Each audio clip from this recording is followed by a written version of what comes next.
live every Tuesday at noon at thinktechhawaii.com. Today we're talking about promoting sustainability in Hawaii through education, public policy, and how that translates into practices.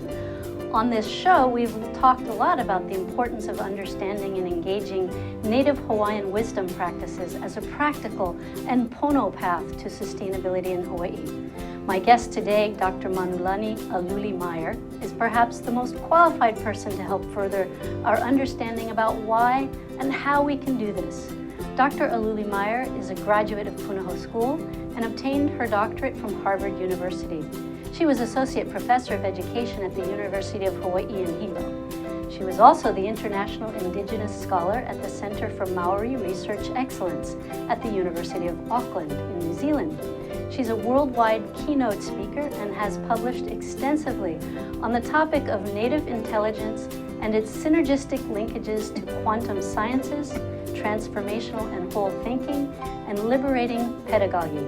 Her book, I have to say this right now, Ho'oulu, Our Time of Becoming, is in its third printing.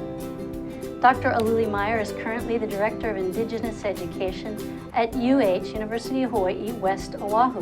But in addition to her many academic successes, she championed the Hawaiian charter school movement. She's also the host to many creative community transformational education projects within and outside the university.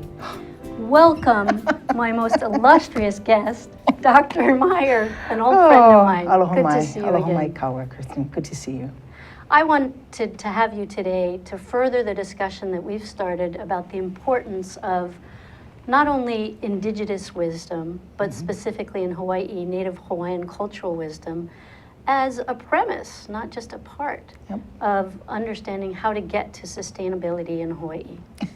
What does that mean for you? And tell us a little bit about your focus now, because you've honed in a lot over the last years.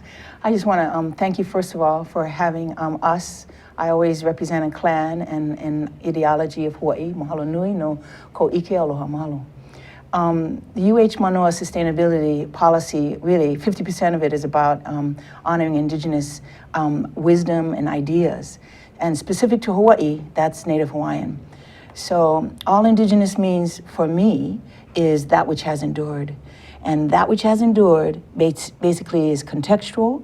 It's driven by understanding and respect of natural systems, natural, enduring, continuous knowledge based on understanding moon cycles, tidal cycles, wind cycles, etc. And we here in Hawaii have that knowledge. So we're not guessing. We just simply need to be clear about what that is and to articulate that to those who have textual knowledge. We have contextual knowledge. And you've been focusing that knowledge in this, is it a rather new department at UH West Oahu? Currently, Hawaii Papo'ikau is the movement alongside the sustainability movement to indigenize our university system. That's a really big idea, is to make our university systems and our community colleges to indigenize them. We here in Hawaii have a tremendous opportunity now, because we can actually be leaders in the world on this topic, because sustainability is that which has endured. And these principles actually have correlatives in pedagogy, evaluation, practices, economic structures, sociology, psychology, if we can really see the function of it in and beyond the love of land and the care for land. So what you're describing really is a whole new paradigm of how to approach, how to think about many subjects, with the end goal being a more sustainable community. And one of the things I always talk about is sustainability is not just about environment and economics, about social justice and everyone meeting their needs, not just financially, but culturally. Nice. Whenever I hear the word new, I see in my mind K-N-E-W, and the K is in brackets. So the new science that's coming on the planet is actually an old science because of the needs of our time. So the reaffirmation of our prisons, inevitable. The reformations of our food security, inevitable. The reformation of our economic systems, inevitable.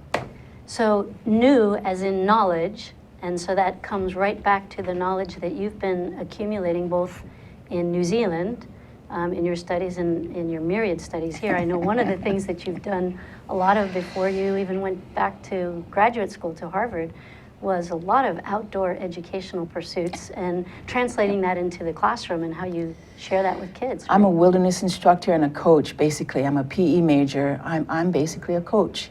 And so bringing that type of experiential knowledge is basic to Hawaiian philosophy that inevitably became Hawaiian epistemology.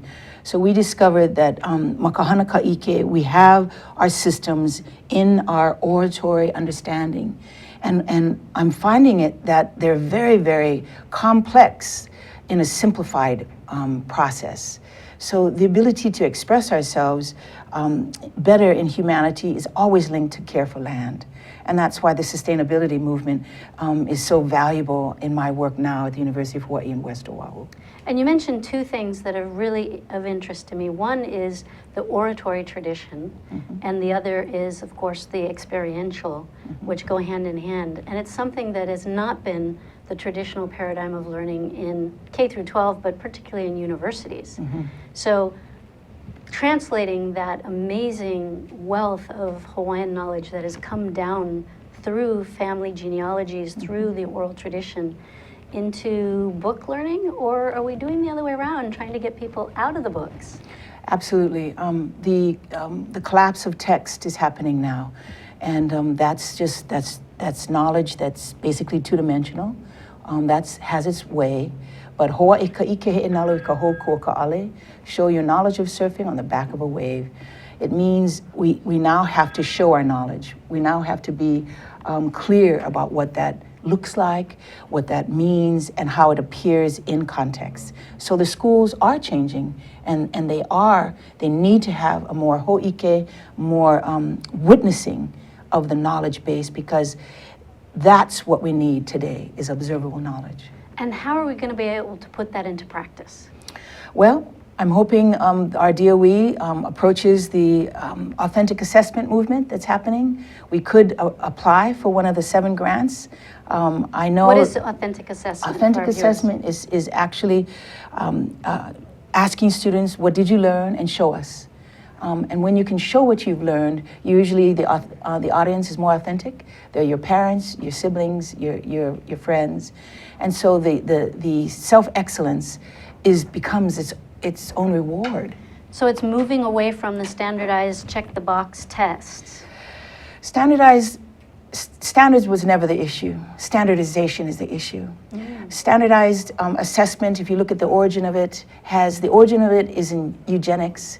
It is impossible to create the movement of the planet with a standardized evaluation matrix. Absolutely impossible. So that was the first to drop, and I predicted it 10 years ago when No Child Left Behind.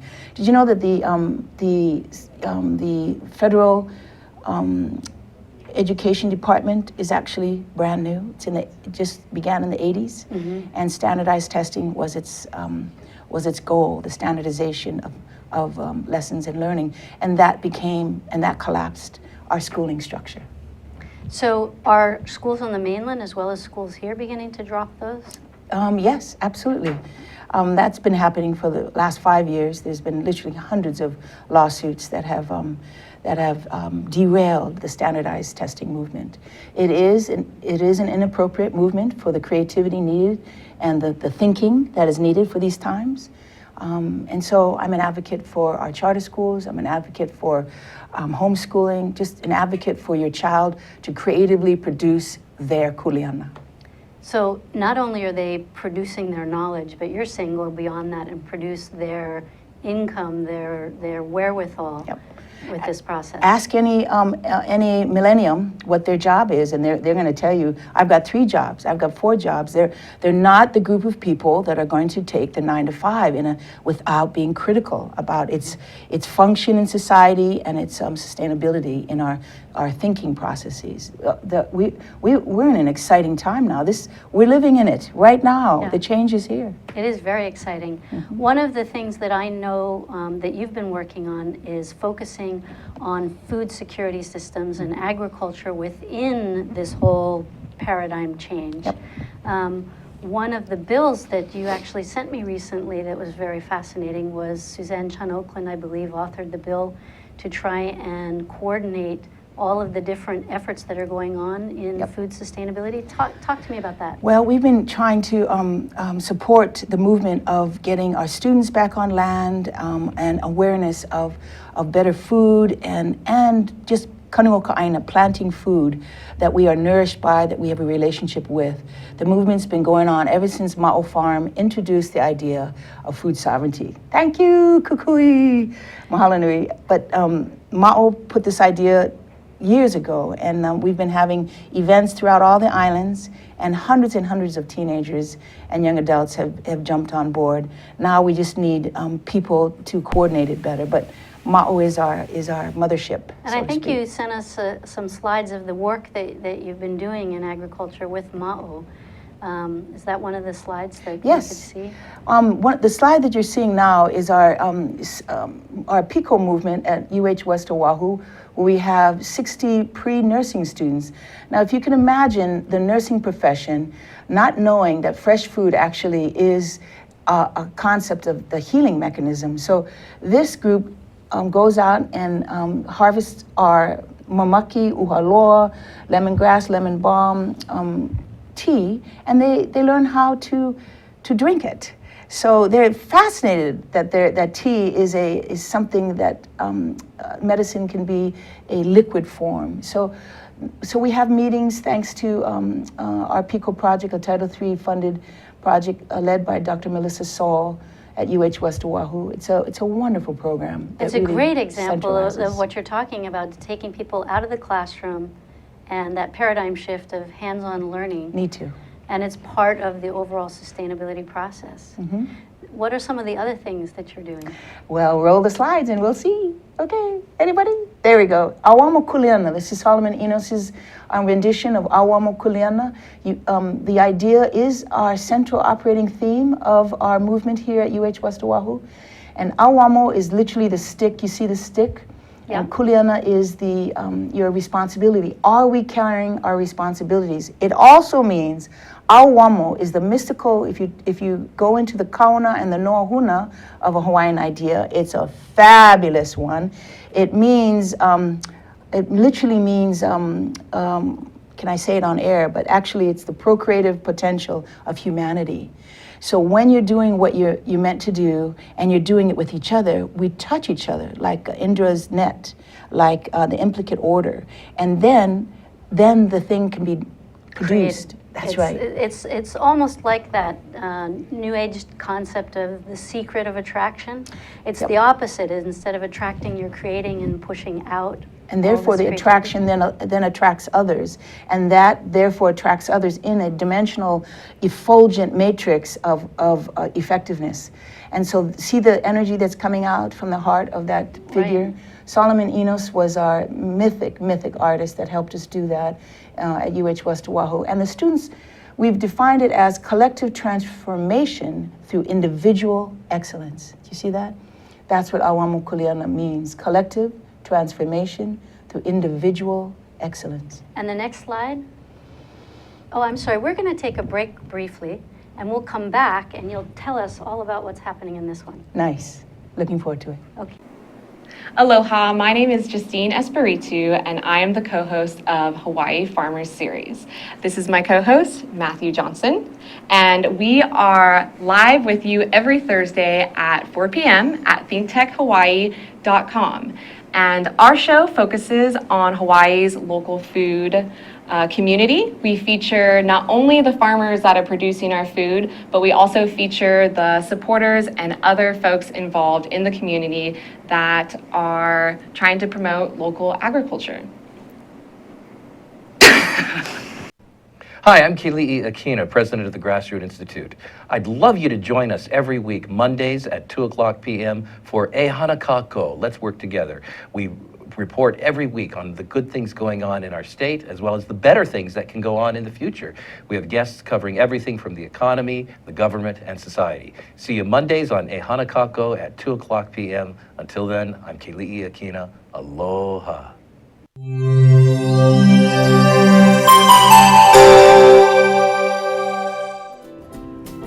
Hi, we're back with Sustainable Hawaii talking to Dr.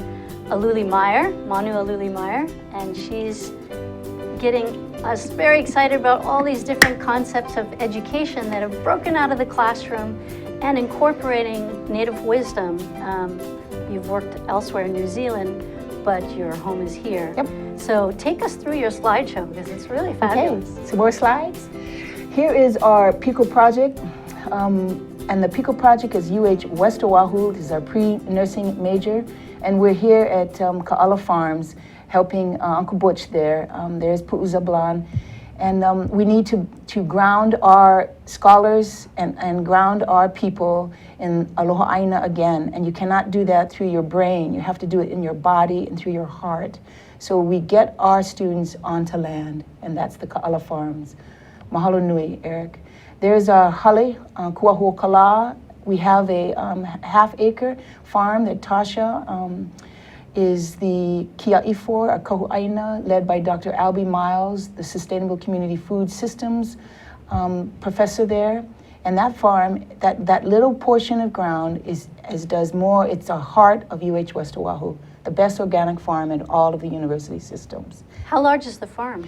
Right now, it's only about an acre. We hope to expand it to 200 acres in the next 5 years. Oh, terrific. So the land is available. Yes, it is.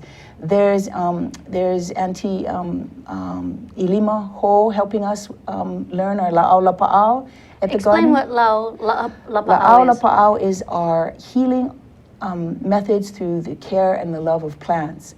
So she's bringing us through a wonderful,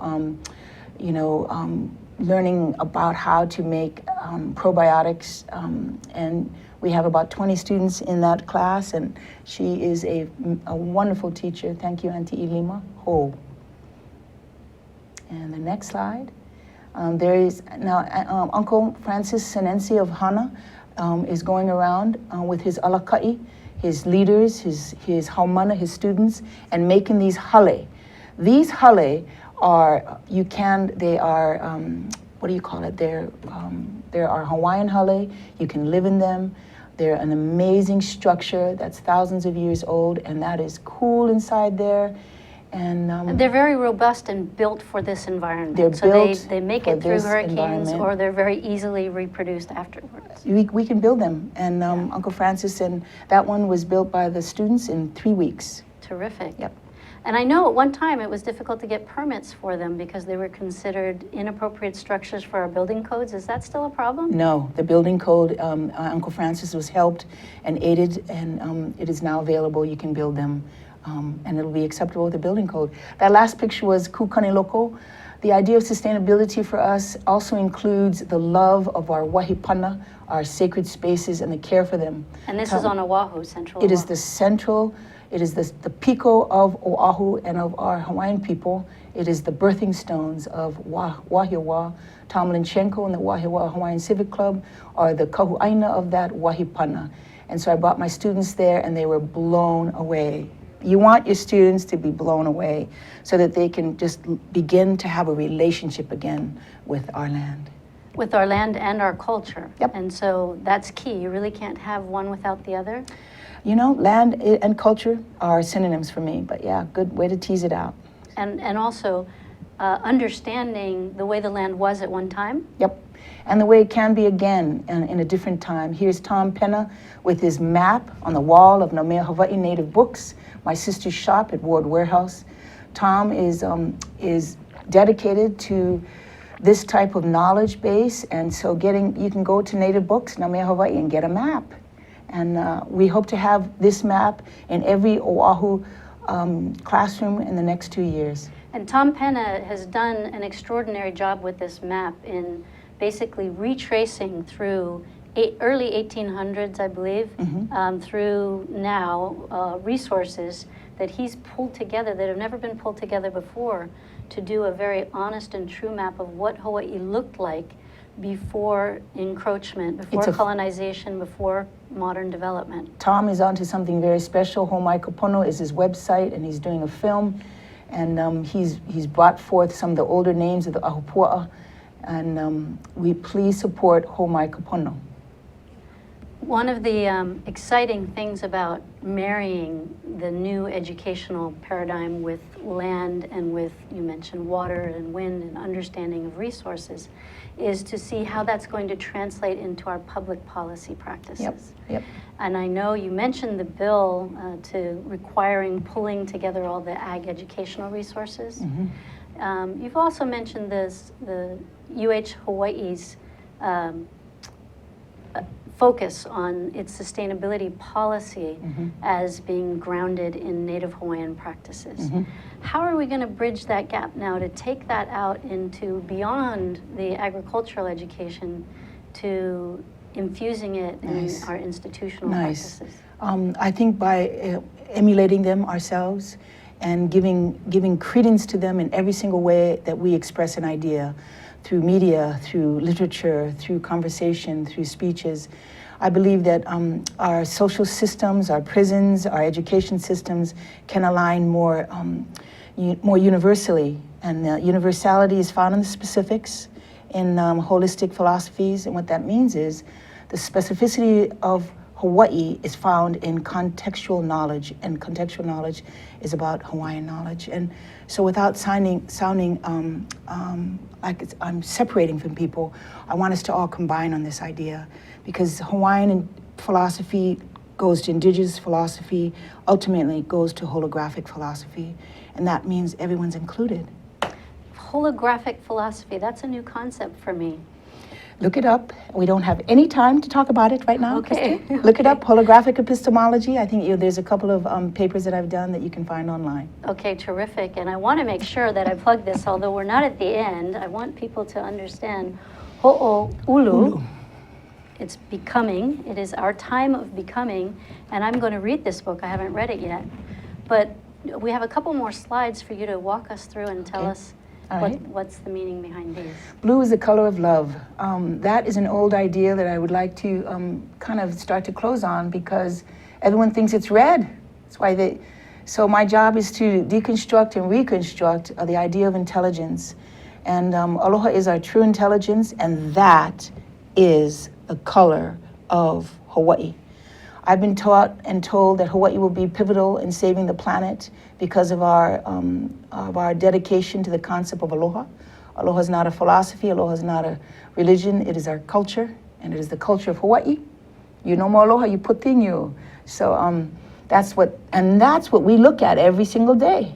The horizon, the ocean, and so we're trained to have the sense of loving. That's our true intelligence. And one of the ways in which you're translating that is in the new Hawaiian, I think it's called the Hawaii Center for Sustainable Community Food Systems. Big project. What is that? Big project. I'm going to ho'upu it now, right into Hawaii. Dr. Albie Miles with Kukui Mauna Kea IV and Gary and Ma'o Farms, and the whole movement of food sustainability, food security is now vibrantly needed. So we are asking, and it's actually being supported through the system. David Lasner is supporting it, but at the UH system. At the UH system, that we are going to secure 200 acres for a sustainability school farm based on Hawaiian concepts, based on systems of continuity, and based on the philosophy of aloha. And this is all going to be at UH West Oahu. Yep. Which will really pull people out there, because that's been a concern to make sure that that gets to be all that it's envisioned to be. I want to let you know that we have the very first Sustainable Community Food Systems degree, SCFS, brand new. And Dr. Albie Miles has produced it with the community support. It is available and on our campus. Please come. SCFS, if you want to learn about organic farming in a contextual way that will ignite your awareness of the needs and the linkages with global climate change, then come to our campus, UH West Oahu, and join our team. And I'm just thinking of some of the potential career paths. So this is for people who aren't necessarily only wanting to stay in Hawaii, but they can go out and teach this and you know, through the international organizations like No, the you better FAO. stay home. No, stay home, stay home. Okay. Yeah, no, we want our people to stay home and contextual knowledge. The franchising of a good idea is over. We have to get into site specificity, and that's contextual. But we're welcoming them here to learn from us, Yep. others, Yep. and to learn it here and take it And elsewhere. then make it useful in your own ways. Well, with every show, I need to make sure I end because the very important World Conservation Congress is coming here, Yep. September 1st to the 10th. And I'm wondering if you're involved in that and how. Well, you know what? I am a spiritual, connected to that with all my friends. The KUA group has a world gathering just prior to that, and the KUA group are all the practitioners of our local ER, fish ponds, our kalo fields, and they're meeting 3 days prior to that and during that to bring a unified kind of strength to the conference and a Kumupa'a foundation. So I honor the work of KUA. Mahalo nui no ko ike, malama'aina mahalo nui for that work. So We're going to have Kevin Chang on the show. it's beautiful. Kevin is fabulous. Yeah, it's hard because he's so hard at work right now to get that together before the... He's busy. I'm in Aotearoa evaluating a PhD during that time, so I'm going to miss it. Oh, we're going to miss you. I'm and going to miss it. The world is going to miss having you. So again, thank you so much for coming, Manu. pleasure. This has been tremendous, and I encourage our viewers to go on to the Homai Kapono website that Manu has mentioned. We've had Tom Penna on the show, and he's still fundraising to get this done. It's a valuable, very important, Please support this, everybody. very important piece for Hawaii for Mahalo. our new knowledge. Nice. Mahalo. nui. KNEW. Mahalo, everybody. And mahalo, Think Tech for this fabulous opportunity. Mahalo nui. And join us next week for Sustainable Hawaii every Tuesday at noon, and we're going to continue having really fascinating people come back and see us.